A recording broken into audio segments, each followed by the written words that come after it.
Body swap disaster. My best friend confessed to my rival, as me. I never imagined my Tuesday would start with me trapped in someone else's body. Yet there I was, waking up to the sight of a ceiling I didn't recognize, and a voice that wasn't my own. My name is Sienna, and until today, I prided myself on being fiercely independent, relentlessly sarcastic, and completely uninterested in romance. Clearly, fate had other plans. Silly story begins. Please like and subscribe. Act 1. The freaky switch. I always thought mornings were overrated, but this one took the cake. I woke up feeling off. The bed was too firm, the room smelled like a gym locker, and when I opened my eyes, I was greeted by a poster of a scantily clad model winking at me. Definitely not my room. Panic set in as I bolted upright, only to feel an unfamiliar weight on my chest. Looking down, I saw a broad, muscular frame clad in a wrinkled band t-shirt. My hands, no, these were not my hands, were rough, calloused, and much larger than they should be. I stumbled to the mirror, and staring back at me was Logan Rivers' face, complete with his signature bedhead and a smirk that seemed permanently etched on his lips. What the actual hell? I muttered, except it wasn't my voice. It was deeper, scratchier. Logan's voice. Across town, I could only imagine Logan's reaction to waking up in my body. The thought of him attempting to navigate my morning routine was both horrifying and, admittedly, a bit amusing. I could picture him fumbling with my makeup, probably using eyeliner as lip gloss, or some other disaster. I needed to talk to him, and fast. Grabbing Logan's phone, thankfully unlocked, because of course he never bothered with a passcode, I shot a text to my number. We need to meet. Now. Moments later, my phone buzzed with a reply. No kidding. This is insane. Meet at the park in 10. I threw on a hoodie and some sneakers, trying to ignore the unfamiliar sensations of Logan's body. Every movement felt awkward, like I was wearing a suit that didn't quite fit. As I made my way to the park, I couldn't help but notice the curious glances from people I passed. Was I walking weird? Did Logan have a reputation I didn't know about? When I arrived, I saw myself, well, my body, sitting on a bench, looking equally uncomfortable. Seeing my own face twisted in confusion was a surreal experience. This is a nightmare, I said as I approached. Logan, inhabiting my body, looked up and grimaced. Tell me about it. Do you have any idea how hard it is to walk in these shoes? I glanced down at the modest heels I had worn the day before. They're not that bad. Easy for you to say, he shot back. You're not the one teetering around like a newborn giraffe. Despite the gravity of the situation, I couldn't help but snort. Okay, focus. How did this happen? He shrugged, an odd sight, seeing my own shoulders rise and fall. The only thing I can think of is that charm Aunt Maribel gave us.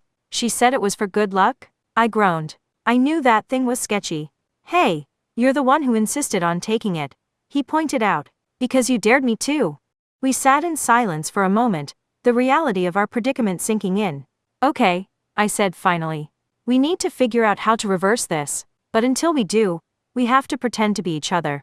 No one can know about this. He raised an eyebrow, my eyebrow. You really think we can pull that off? We have to, I insisted. And one more thing, don't ruin my life. He smirked.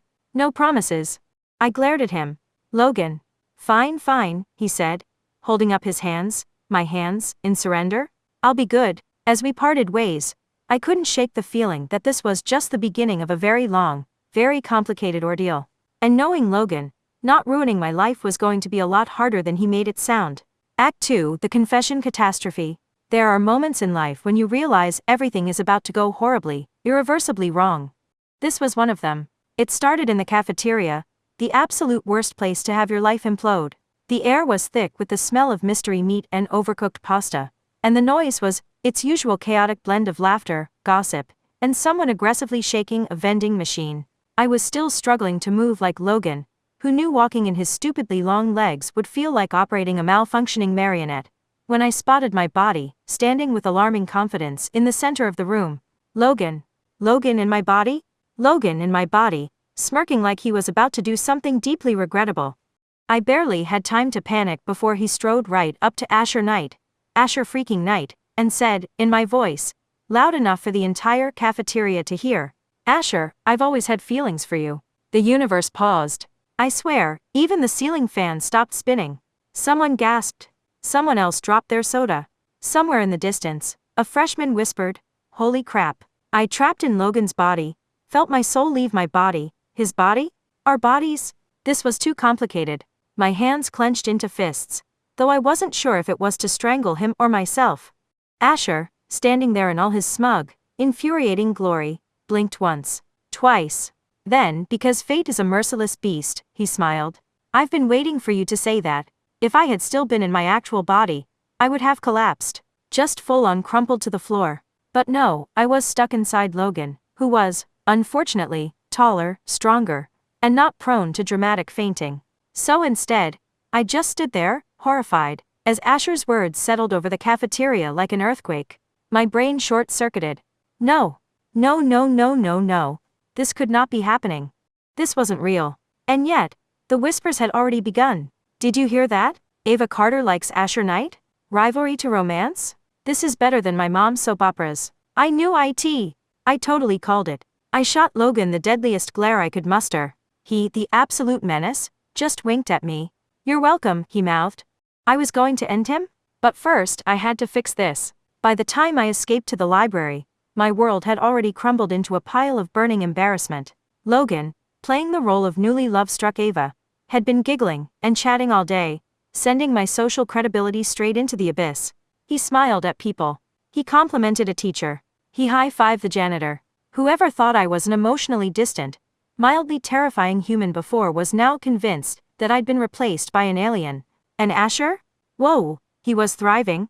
He had been insufferably smug before, but now he had the kind of confidence that could probably power a small city. I buried myself in the library, trying to breathe, which was difficult when I had Logan's overly large limbs to deal with. My usual spot near the back was empty, thankfully, so I slumped into a chair and tried to think. But that's when I heard it, Asher's voice. I always knew she had a thing for me. I froze. He was talking to his best friend, voice low but not low enough. He knew. How? I had never, not once, given Asher the slightest indication that I liked him. Because I didn't. Right. My heart pounded. Someone had told him this. Someone had put the idea in his head before Logan's stupid confession stunt. And that meant one thing. This wasn't just an accident, this was a setup. Act 3. The absolute chaos. There's a special kind of suffering reserved for people watching their best friend slowly, spectacularly, and irreversibly ruin their lives. I was living that nightmare in real time. Logan, still in my body, had apparently decided that if we were going down, we were going down in flames. At first I thought maybe, he'd act like me, blend in, lay low until we figured out how to switch back. But no, Logan didn't do subtle. He did over-the-top dramatics and flamboyant chaos, and I, trapped in his lanky, reckless body, had to watch helplessly as he turned me into an entirely different person. For starters, Logan had developed an unnerving habit of flipping my hair. Not a normal, casual toss, no. He did it with the exaggerated flair of a main character in a shampoo commercial, complete with a satisfied smirk. It made me want to combust. And then there was the laughing. I don't laugh that much. Not in public. Not unless something is actually funny. But Logan laughed at everything. Asher, I can't believe Mr. Davies gave us 3 essays in 1 week. Logan is me, ha ha. Well, my God, right? He's the absolute worst. Sir, what are you doing? I wanted to scream. Not just because Logan was ruining my reputation as a no-nonsense, vaguely terrifying academic, but because he was giving Asher exactly what he wanted. And oh, Asher noticed.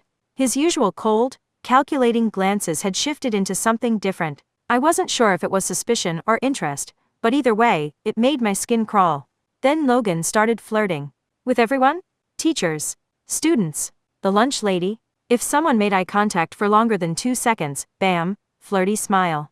I had never in my entire life seen my face used like this. Every time I caught a glimpse of myself in a reflective surface that was wrong. The smirk, the bright mischievous glint in the eyes, the sheer audacity. By day 3, people were whispering. She's different lately. Did you see her smile at Asher? Maybe she's in love. You know how enemies to lovers happens. Enemies too. Oh my God. When I finally escaped Logan's parade of destruction, I went full detective mode.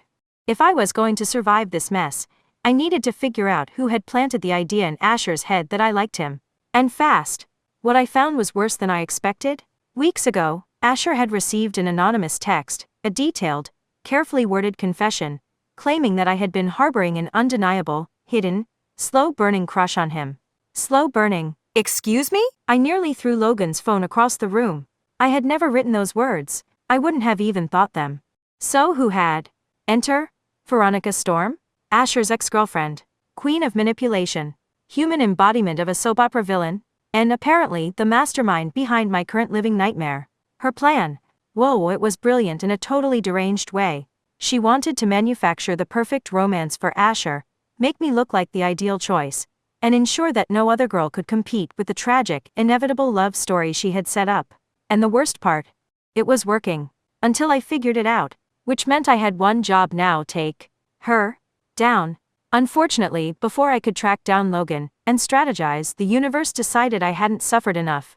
Because next thing I knew, I was in the auditorium, watching my own body get cornered by Asher Knight.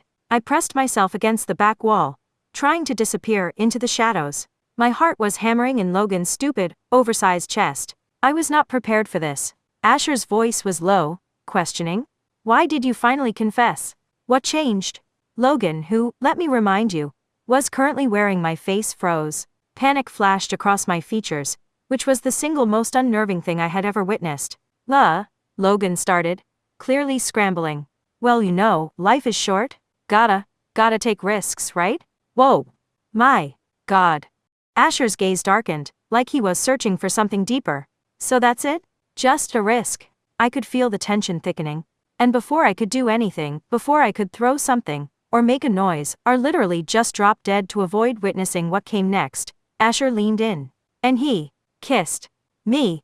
Well, he kissed Logan, but Logan was me. And I was there, watching it happen. My brain short-circuited. I physically felt my soul try to exit my body. I wanted to scream. I wanted to launch myself into the sun. I wanted to grab Logan by the shoulders, shake him, and yell, "How dare you make my first kiss happen without me?" But I couldn't do anything, because Logan in my body was now standing there, wide-eyed, lips still attached to my mortal enemy, looking like he had just realized the magnitude of his mistakes. And me? I was watching my entire life spiral into absolute, irreversible chaos. Act 4, The Reckoning. If I thought things couldn't get worse after watching my own body get kissed by Asher Knight, I was deeply, tragically wrong. Because this was so much worse. The whole mess came to a head at the spring fling, a supposedly magical night of twinkling fairy lights, overpriced corsages, and bad punch. But instead of romantic slow dances and stolen kisses under the stars, I was about to experience public humiliation on a catastrophic scale. I had one mission tonight: survive. Logan and I had agreed to not do anything reckless at the dance. Just keep our heads down, blend in, and for the love of all things holy, not make things worse. Of course, Logan's definition of blending in turned out to be wearing a dress with a slit up to my thigh and strutting around like he owned the place. I clenched my jaw so hard my teeth nearly cracked. Asher had been watching me, him, us. I didn't even know anymore all night. His usual sharp, assessing gaze had turned into something unreadable. Suspicious. Intense. A little pissed off. Meanwhile, Logan, still in my body, was having the time of his life.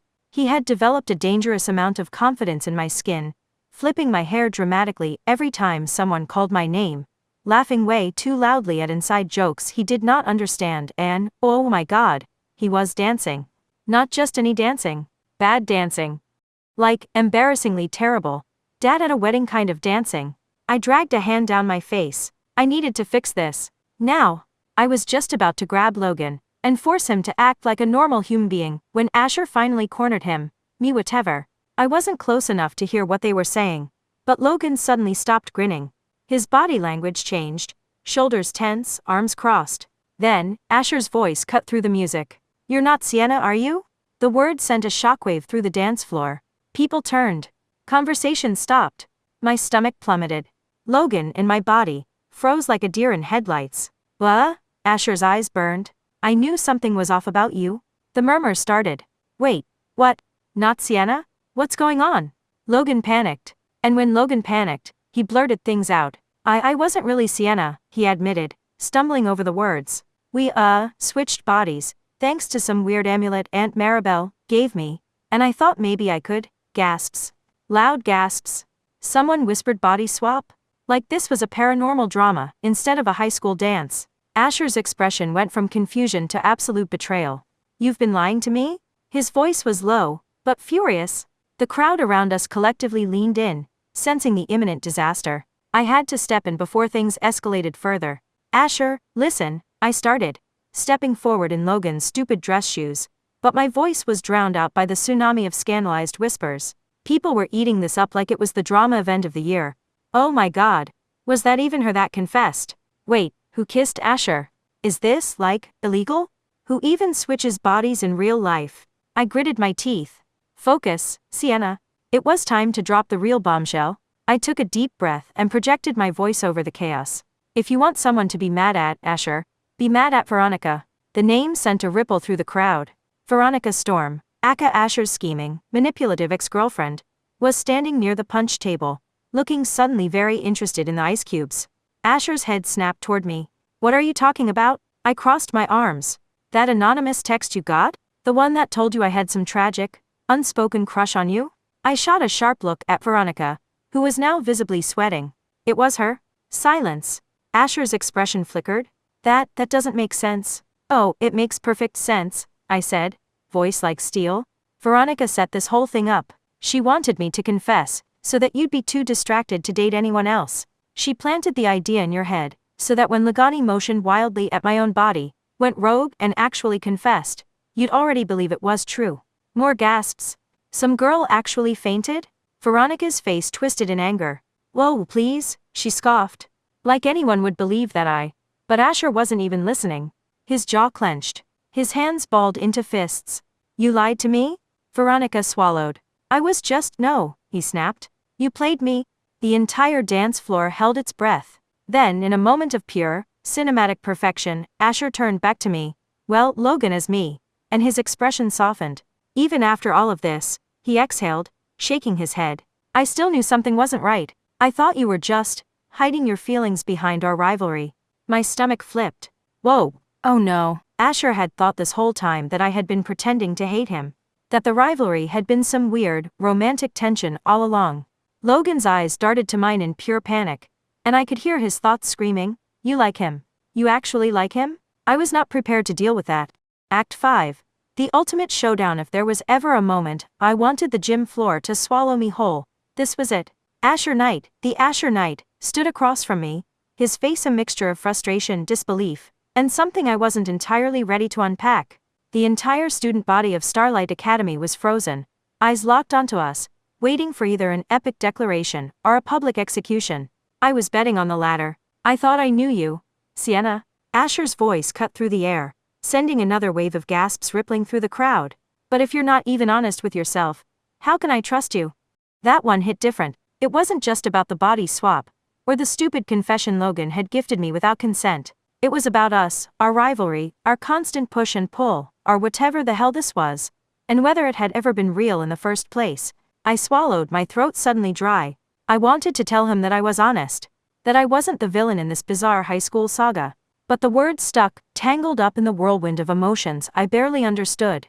And then, like the universe had finally decided to throw me one mercy, Logan, standing there in my body, looking like a guilty golden retriever, blurted. So I think I learned a lesson today. A lesson? This idiot? The tension in the gym somehow ratcheted up another level, the crowd collectively shifting closer, eager for the final act of this live drama. I was going to kill him?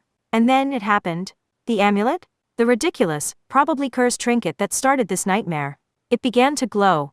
A faint shimmer at first, barely noticeable against the flashing dance lights. Then stronger, brighter, like it had just realized it forgot to do its job. I barely had time to react before the light engulfed us. A rush of heat, a dizzying pull, like being sucked into a tornado and spit back out.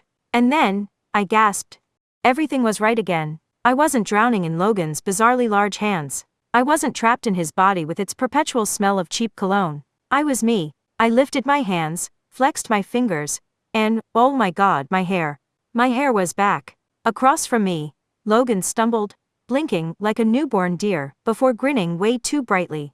Holy crap, he breathed. I have biceps again. Yeah. Priorities. The next few days at Starlight Academy were interesting. People were still talking about the great spring fling scandal whispering behind lockers, analyzing every second of our public meltdown like it was the season finale of a drama series. Theories ran wild. Some people thought it had all been a prank. Others claimed it was a social experiment. One girl in AP Psych insisted it was mass hysteria.